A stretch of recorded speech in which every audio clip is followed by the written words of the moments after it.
Here we have our Orbit tire dressing. So once the car is dry, the vehicle's been cleaned and the tire's been scrubbed with Revolve, you can see there's nothing left on the tire. So all old tire shiner has been removed, anything on it. Orbit does have a built-in pour, so you don't need a spray trigger for it or anything. Don't dump it and squeeze it. Just let it drip into an applicator. There are thousands of different type of applicators. Start with just a little bit, prime the area. Massage it into the tire evenly. In the case of like this UFO applicator, for instance, I'll use that to work these beveled edges. Spread it nice and evenly on the tire. Now, on a brand new applicator, as you can see, if you've cleaned the tire properly, the applicator is not really getting black. Some areas will pick it up, maybe because we didn't clean up here, but that's what Revolve does.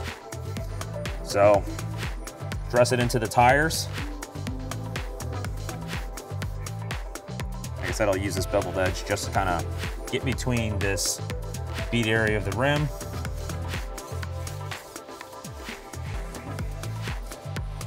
Just make sure you're working it nice and evenly. As you can see, it leaves just a nice clean factory sheen. It's not greasy, dirty. You do have an option if you want to reduce that sheen just maybe a notch or two, is in a few minutes, just take a older towel that's clean, knock it down. It'll make it smoother. I'll take this dry side and show you where it'll just kind of smooth it out a little bit.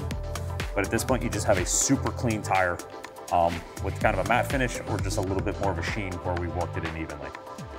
To learn more or order your own, visit www.ensousa.com.